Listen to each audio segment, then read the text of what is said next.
All right. Episode number 5 of Tony's Not a Podcast. Steelers lose 17-20 to the Dallas Cowboys on Sunday Night Football, or Monday morning football for those of us who stayed up till 1 a.m. to watch that very exciting ending. Cool.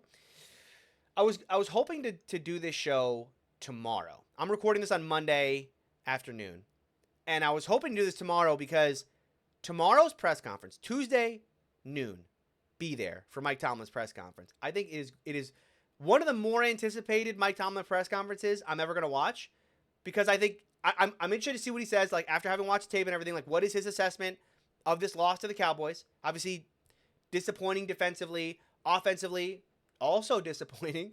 But I'm interested to see how he diagnoses what happened defensively, because on that side it was probably more miscommunication and whatnot. Offensively, it's kind of a continuation of what we've seen all year, right? It's just not a good offense right now, and they can kind of get away with it in spots, and we saw that. But generally speaking, like, still not where this offense needs to be, or not. I mean, they're just not playing good offense or even close to it. And too many times they're beating themselves rather than having the opposition slow them down. So there's that. I'm equally intrigued, or maybe even more intrigued, to see what he announces with the quarterback situation, because it does sound like Russ is healthy now. The Steelers have lost 2 games in a row. Would I be shocked if he announces that Russ is going to start? No. I am also interested to see how he, what sort of like Tomlinisms we get out of this. Because is he just straight up benching Fields for Russ? Like, Russ is healthy, we're going to go with him, and like that's a pretty easy, like, open and shut case. Or is it like we're going to play this by ear throughout the week type thing? Does he want to kind of do the, like, I'm not going to name the starter till the end? I don't know how he's going to handle that. I'm very interested to see that. So that'll be really fun to watch. And then I think the most intriguing thing that's going to happen tomorrow is he's going to get asked plenty of times tomorrow about the George Pickens situation. George Pickens was, in my mind, benched in this game. George Pickens played less snaps than Van Jefferson, less snaps than Calvin Austin. Tomlin said after the game that was a snap management thing, that was because we wanted to get Pickens higher quality reps or something like that. I can't wait to dig into that and see what's really going on there, or if Tomlin's willing to talk any more about that, because boy, that is a really strange thing that started to happen on this offense. So I think if it is Tuesday, it is around noon. Pause this video, head on over to the Steelers, watch that Mike Tomlin press conference. It's gonna be one you don't want to miss. Unfortunately, though, the reason why I'm recording this today is because I am in Central Florida. We're gonna get crushed by this hurricane coming up, so I got to do some prep work over the next 24 to 48 hours. We're pretty far inland, so we're not going to get the worst of it, but likely we are going to probably get like power outage and everything. So I just want to make sure the house is in order. We got all the essentials and everything. So I'll be prepping for that over the next 24 to 48 hours. Pretty fun. Speaking of fun, let's talk about this Steelers loss to the Dallas Cowboys. For me, it's disappointing. It certainly is a disappointing loss. Not in the way, though, that, oh, they should have won, like they had this one and they blew it or anything like that. Obviously, we can all kind of take a step back and understand that the Dallas Cowboys were the better team for 4 quarters. I mean, they moved the ball up and down the field. The Steelers' offense was barely able to put together drives, and yet, so I'm not disappointed. I'm not disappointed. Like, oh, we're the better team. I can't believe they lost such an inferior opponent. I'm disappointed today because how many times have we watched the Steelers be the inferior team, just slog through a disgusting football game, and then come out the other side victorious? I mean, that's been like every Steeler win we've had for the last 2-3 seasons. So the disappointment today is not, oh, the Steelers are so good they should have won. It's like, wait, hold on. I've seen this game 1,000 times. The Steelers always win this one. How did they find a way to lose this one? In fact, that's what I've been saying all year about they're crystallizing playing bad football. They've perfected the art of playing this game. You can play bad offensively, but do just enough. You can play even bad defensively, but do just enough. And it seemed like for 3 quarters and 10 minutes of this game, that was exactly how it was going to work out.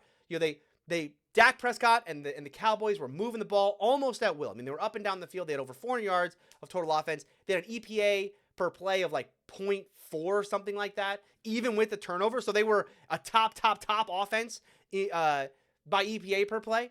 They just by raw yards per play, they had 6 yards per play in this game, which would have been, I think, a top 5 offense in the National Football League. So they were doing a really good job of moving up and down the field. But the Steelers continued to make plays in the red zone. 3 turnovers, two of them in the red zone. They also blocked the field goal. Just felt like, okay, I've seen this game 1,000 times. Like, yeah, Steelers look like crap, but guess what? Found a way to win. And I think what's kind of shocking to us all is that's not how it played out. That the Cowboys got the ball back with 5 minutes to go in this game and like drove down the field. And it wasn't as easy. The Steelers had chances at the end to get off the field. And you know, we'll talk about all that. So I'm disappointed today because I don't know that I'm ready to make sweeping, you know, declarations yet about this Steeler team or anything. I do think it is fairly disappointing though that for 2 weeks in a row now, the Steelers are losing games where kind of feel like that should have been a win given what I've seen in Steelers history. Like we're so good at winning these games. In fact, you know, if you go back to last year, the Steelers only lost 2 one-score games last year. 2. And like every game they played was a one-score game. So the fact they only lost 2 of those games is wild. And one of those games was Mitch Trubisky. One of those games was the Patriots game. So, I mean, I don't even know if did you even count that?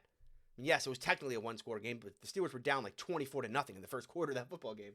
The other one they lost, though, last year was the Browns game. The DTR Browns game. That was the game where Matt Canada got fired after that game, right? When the Steelers lose games like this, it is all hands on deck. Whoa, what's going on?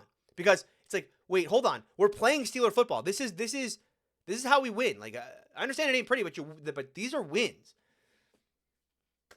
So I'm interested to see, again, that's why I'm so interested about Mike Tomlin's press conference tomorrow. Let's talk about the biggest news coming out of this game for me, and that's the George Pickens situation. So strange. So strange. George Pickens got less snaps yesterday than Van Jefferson. George Pickens got less snaps yesterday than Calvin Austin. Mike Tomlin said when asked about it after the game that it was a, quote, snap management situation. He compared it to the same way they would rotate defensive linemen like Cam Hayward in and out of the game to keep them fresh, to get them quality reps. I don't buy that excuse at all. At all. 0% am I buying that excuse. Cam Hayward is 35 years old. I understand why Cam Hayward needs to be rotated into a football game, okay? He's not exactly a spring chicken anymore. George Pickens is 23. Cam Hayward is 35. These two players are both on snap management because we want to get higher quality reps out of them. I want to get high quality reps about Cam, and I want to keep his longevity not just in week 5, but in week 15 and potentially even further than that. That's the point of the snap management on Cam. Makes a whole lot of sense to me. When I'm watching Van Jefferson and Calvin Austin out there, and George Pickens is on the bench, alarm bells are being raised. Alarm bells are being raised. And for a couple reasons. For a couple reasons about George. Number one thing is that there's been these kind of murmurs that have been happening. And they haven't been talked about a lot, but they're definitely out there. If you've watched JT O'Sullivan on the QB school, every time he does a Steeler video, whether it's about Kenny Pickett last year or Justin Fields this year, he always digs into 14. You know, you've heard him talk about, what's 14 doing on this play? Boy, lack of effort from 14 on this play. Not a crisp route from 14 on this play. He's always digging in on 14. You know, George Pickens. And you watch the tape, and I mean, you watch what he's talking about, and it is there, you know? Now, I love George Pickens. This is not me trying to say George Pickens is like secretly a bad player or anything like that. Don't get me wrong. I think George Pickens has the talent of a top 10 receiver in the National Football League. I think he is one of the most electric players at his position. But if you watch JT O'Sullivan and you watch the QB school, what you've noticed about him is like, okay, George is a very electric player, but he's not exactly the most disciplined player out there. He's not the most disciplined route runner. There are times where effort isn't there. And there's also been times, and JT's pointed this out, and as has Nate Tice. I think Nate Tice does a great show called Football 301 on Yahoo, and he pointed this out, I think it was last week, when he was talking about, hey, there are some position coaches that need to be called out here, and he specifically called out the Steelers wide receiver coach. Like, hey, a lot of these guys are running the wrong routes at times. Like, he was pointing out that there are a lot of times on tape where you will watch a certain play call, and you will say, there's no way this play is designed this way because these two receivers are in the same spot. Someone's running the wrong route here. 100% someone is running the wrong route here. And is George involved in those plays? Unfortunately.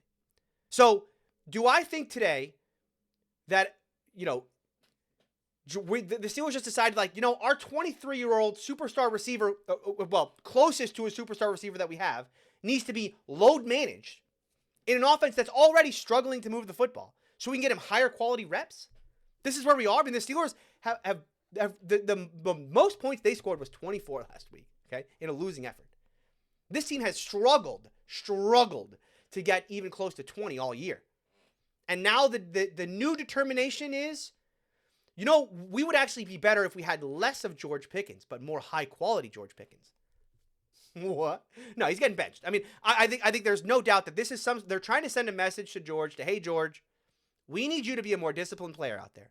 Now, I think there also could be the idea of, like, he's starting to become some sort of, potentially he is complaining about his lack of reps or his lack of targets, I should say. He clearly was sending some sort of message with the always effing open on his eye black. And I don't think that message was, I don't think he was sending a message to Jamar Chase like, hey, man, sorry about you guys being 1-4 over there. Okay, I don't think that's the message he was trying to send. I think George is the kind of, it's going to come as no shock to anyone, right? Like, oh, George is the kind of player who gets angry when he doesn't get the ball all the time. Yeah, I mean, obviously he is. But it's really up to Tomlin and the coaching staff. Like, you have to manage that kind of thing. And so part of managing that is that they need to bench him for a little while. I actually don't, I don't hate that. I don't hate that. I do hate, though, a little bit that they want to keep this kind of behind closed doors type thing. Of like, we're going to just lie about this. We're just going to say, well, no. We're not, benching George? No, we're treating him like we do our 35-year-old defensive lineman who's a multiple All-Pros in the last years of his career, and we want to keep fresh for later in the year. We're treating our 23-year-old receiver the exact same way. It's a bad situation. Because, look, this goes back to Omar Khan. This is an Omar Khan issue. You hitched your wagons at this wide receiver position where you traded Deontay early on in the offseason for Dante Jackson, which honestly is a good trade. Dante Jackson has been a good enough player at cornerback 2 this year. So I don't mind that trade, like, in a vacuum. But contextually speaking, okay, you traded away Deontay, your only other reliable target, and reliable is a weird word to use with Deontay, but that's what you did. And then now how are you going to replace that? You're going to replace that with Van Jefferson. Van Jefferson's your wide receiver 2, who's now essentially becoming your wide receiver 1 because he got the most reps of any receiver last night. So you hitched your wagons to George Pickens, who we've known is like not, George Pickens can be a bit of a wild card. And you have no backup plan there.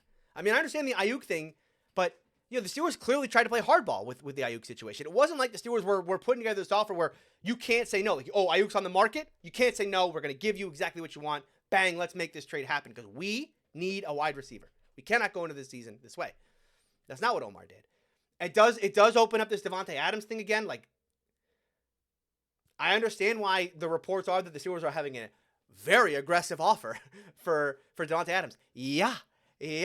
I can understand why. Because if George is in some sort of situation where the coaches feel like they need to send a message to George right now, you are going to set back this offense by a lot. And you saw that last night.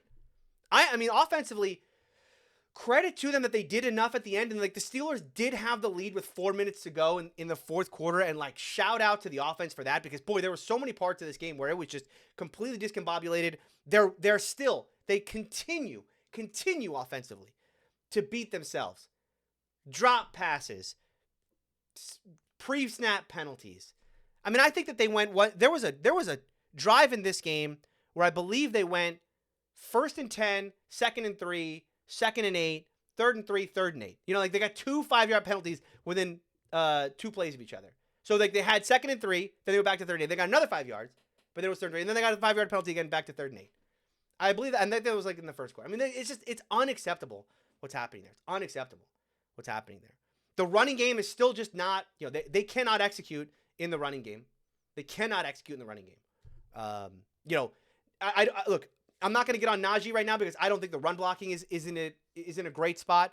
This wasn't a game where it's like, oh, look what happens when you put XYZ in the game. I think Jonathan Ward had 2 carries for 9 yards. Shampkin had 4 carries for 14 yards. And Najee had 14 carries for 42 yards. No one there is lighting up the stat sheet from a running game perspective. I mean, they're just not executing at all in the running game. So they're and this is by the way a very bad Cowboys defense and defensive line. They should have been able to run the football in this game. They could not. And then the passing game again. This is a passing game where like if we're talking about George Pickens is going to get less snaps than Calvin Austin and Van Jefferson. I mean, it does kind of make the whole Russell Wilson versus Justin Fields thing a little. I mean, that point is a little mute, right? Or moot. Sorry, I should say. I kind of don't care who starts a quarterback if I'm going to be watching them throw to Van Jefferson and Calvin Austin. And then even in the passing game, like Van Jefferson drops the back shoulder throw down the field. Connor Hayward Connor Hayward had 2 awful drops in this game. The one where the defender punches it out, good defensive play, but man, you got to have strong hands. I mean, you are a tight end after all. It's like if Calvin Austin drops that ball, okay, I get it, but like you're Connor Hayward, dude. you gotta have strong hands on the football. And then Connor also, and that's the problem with this passing game right now is, you love for Fields to put that first deep ball a little more on Connor. You'd also love for Connor to be able to catch one that he can get his hands on, and like, yikes-a-rooney. I again, that's why it's why it is so interesting to me what Tomlin's going to say about this Pickens thing, because this offense is built around like it's I've talked about this, like where are your big plays coming from? They're going to come from George. You're going to have to get George, and then if you can kind of work in some other like magic, like you can get Calvin a little bit in there, you can work some other big plays in there, awesome. But like at the end of the day, it's going to come from George. But if now we're living in a world where like George is only going to be out there for 50% of the plays offensively, how is this offense going to move the football? What are we going to? It's not a good situation. It's not, the Devontae Adams thing. I would imagine that Omar Khan is probably feeling the pressure a little more today about the Devontae Adams thing, because boy, this wide receiver room let's just call a spade a spade. When it was off-season time, everyone was saying the Steelers have the worst wide receiver room in the league. And that's with George Pickens. That's assuming that George Pickens is going to play 100% of snaps and like he's going to be a wide receiver 1. Now we are living in a world where, for whatever reason, even take Tomlin at his word, that like, well, we just feel like it's going to be better off for George to get only 50% of the reps. Even in that world, like they are by far, this is one of the worst wide receiver rooms of all time. Van Jefferson was like a wide receiver 4 in LA. Now he's wide receiver 1 in Pittsburgh. Remember when the Steelers were 3-0? That was so sick. That was so fun. It was so cool, And then I guess defensively, we do need to talk about that as well. I will say this about the defense. The attrition here is tough. Really, really tough. Specifically, I'm talking about the edge rush position, where that was the best and deepest position going into the year. TJ Watt, Alex Highsmith, TJ obviously, the best pass rusher in the game, if not one of the best pass rushers in the game. Alex Highsmith, again, not on TJ's level, but like I would put him as probably like a tier 2 type pass rusher. I guess if, I guess you could maybe put him tier 3, but like, no lower than that. And then Nick Herbig, who everyone was excited about, like, oh, this Nick Herbig kid, especially, what I was so excited, I think what everyone was so excited about Nick Herbig was, maybe he's not ready to be an every down starter, but you put this kid in the third quarter fresh and ready to go on passing downs and like just go fly to the quarter, the old Greg Lloyd, like rush the quarterback. What a great spot for this team, because Nick has real juice to him. And now the Steelers are down to Jeremiah Moon. No more Highsmith. He's out till probably the bye week, it seems like. And then Herbig last night, we'll find out what that injury is going to be, but that seemed like it was not going to be a quick recovery there. So you're down 2 and 3 there. I mean, TJ, to TJ's credit, like he did TJ things last night. He forced a fumble early in the game. I think he had 2 sacks last night. He was constantly drawing chips and everything. I mean, again, the gravity of TJ Watt is still there on a play-by-play basis, right? You see offensive lines and the way that the shape of the offense has to take because TJ's on the field is still there. But when you have so the whole offensive line is going towards TJ's side, you're gonna get guys like Jeremiah Moon in one-on-one situations. It's Jeremiah Moon, boys and girls. Cam I thought played well last night, but Cam's on a snap count, as we talked about. Ogunjobi only played, I think, 15 snaps last night because he's down now with a hammy or a groin or something like that. And Benton hasn't really taken like a huge leap year over year. So I think, again, when we talk about like that defensive line and it being this super strong suit for the Steelers, you have to acknowledge that attrition has been a major problem there. And it is going to mean, the Steelers want to play in this world of like, we're going to rush for, we're not going to be like a heavy blitz team anymore because we feel like we can get there in a world where Ogunjobi's hurt again. You're down 2 edge rushers. And, honestly, Cam's 35. You're not going to be relying on Cam unless it's big moments. Down to down, you're going to have to get a little more creative, Terrell Austin. You're not going to just play like spot drop cover 3, or last night they were playing a lot of cover 2 without trying to bring like creative stuff. Like, you're going to have to get a little more creative to try and make that front work again. Now, I think they have the personnel to do so. Don't get me wrong. I mean, look, this is still a team at the end of the day, right? I mean, I talk about like there's attrition and everything, and I want to make sure I'm setting a baseline. I'm not saying that, there's so much attrition that it's no wonder the Steelers aren't a top defense anymore. Okay, no. The expectation for the Steelers, even with the attrition that they've had, they should still be a solidly top 5 or top 10 defense, and maybe even top 5. I mean, I understand the edge rush thing is a tough situation to be in, but this is still a team with some of the best players at every level of this defense. Okay, you're still talking about a defense that and I understand Cam Hayward's on a pitch count, but Cam is still one of the best players at his position, and you could see that on display last night. TJ, obviously, one of the best pass rushers at his position. Do you got Minkah Fitzpatrick, one of the best safeties in the National Football League. Okay, and then I'm not going to get on the Patrick Queen thing again. I thought Patrick actually did play one of his better games last night. He started to play a little more downhill. Maybe he is going to play a little more free now. Maybe things are starting to, we're starting to tilt in the direction of like he's kind of understanding what he's seeing and what his responsibilities are. Because it did seem like for the first 4 weeks of the year, he played so passive. And players who are, to me, that kind of passive style of play comes from players who are not playing confident. They're not confident when they're seeing and what they're supposed to, kind of what their responsibility is in those moments. If you can get Patrick to play more downhill, that's who he was in Baltimore at the end. Now, a lot of that to me had to do with Roquan, how good Roquan is as a communicator, how much Roquan kind of takes off of Patrick Queen's plate and lets Patrick kind of play more free. The Steelers don't have that luxury here. Patrick's not playing next to another all-pro. He's playing next to a rookie in Peyton Wilson or a very specialty player in Landon Roberts, who is more of a rundown player. Who, yes, he can probably trust Landon a little more when Landon's out there. But Landon, I don't know how many reps Landon's playing, but it ain't a ton. So, again, I think the Steelers' defense needs to still be a top 10 type unit. Are they a top 10 type unit for the last 2 weeks? Not really. I mean, we can sit here today and say, well, they forced some turnovers they forced some turnovers, and late in the game, they almost forced a huge turnover on the goal line. And I will agree with you, like, I'm not going to take away from what the defense did yesterday, but you can't be giving up 6 yards. You want to be a top 10 defense in the league. Giving up 6 yards per play ain't it. And this is 2 weeks in a row now where teams have kind of started to pick this team apart, and they're picking it apart by getting them into looks that they don't have good communication, right? It's all of a sudden teams are now starting to figure out ways and figure out what the Steelers' checks are and everything, and getting them in ways that confuses the defense. We're hearing it again. We've heard this plenty of times in Pittsburgh. If you followed Steeler defense for a while, you've heard the term miscommunication. Well, you're going to start hearing it again. You heard it last week. There's a lot of miscommunication last week.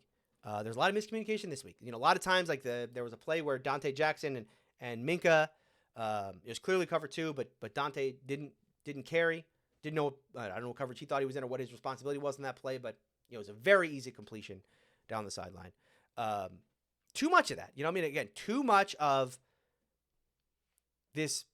What is my responsibility on this play? It'd be one thing if guys were just getting beat. If it's like, Dante Jackson just not living up to the hype or whatnot. I would be much more comfortable in a world where, like, the Steelers are just getting beat man to man, but they're not right now. I mean, I don't feel like this defense is playing in such a way that they're just getting beat. Like, I have no confidence in the players. We are back to a world where, like, Can we just do the football 101 stuff? Like, everybody knows their assignment on this play. And, like, let's just get beat straight up instead of beating ourselves. Can we just live in that world? I'd love to watch this defense if they could just play a straight up style of, like, I know my responsibility. I'm going to do my responsibility. And, the other teams had a better plan than we did, and they beat us on this play, man to man. That's, and I don't mean, like, I'm not saying that, like, play man to man defense. I'm saying I'm playing straight up. You know your play. We know our play. We're both going to execute it at a high level, and let's see who wins. And I don't feel like for the last 2 weeks, the Steelers have been able to do that. I don't feel like the last 2 weeks has been, boy, the opposing offense is just outplaying the Steeler defense. I feel like, gosh, there's so many times on tape where it's like, guys are just running wide ass open. Wide ass open is not being beat man to man. I mean, that's being beat because two guys are not communicating with one another. You give credit to the Cowboys on a couple plays. Obviously, Deshaun Elliott slipped on the one touchdown. So I'm not going to fault them that. They ran a nice mesh route on the last play. Deshaun wasn't able to get his way through traffic. Tolbert made the catch. Good play, good execution, right? I mean, if we're talking about today, the majority of plays looking like that, I would be okay. Like, I'm not going to get on the defense because they didn't get the stop on fourth down because the Cowboys ran mesh. Elliott got caught in the trash. Like, that's just, hey, man, they ran a good play. Steelers didn't have a good answer for it. Cool. Got beat. But, too many times, like, oopsies. No one covered that guy. And that stuff's got to stop. So, where do the Steelers go from here? It don't make you feel good. I want to see what Tomlin says. I think, it's definitely a crossroads part of the season right now. Because you at 3-0, things looked so good. They were playing their brand of football to a T. Again, maybe we got a little too high, a little lost in the sauce because what felt so good after the Chargers game is that you played your style of football, and you played it against another team who desires to play the same way, right? It's like, oh, no. Like, because I've been talking about, like, perfecting the art of it, perfecting the craft, and it did feel that way. I mean, it felt like, oh, look, the Chargers want to play the same way, and we are clearly better than them at it. But now, last 2 weeks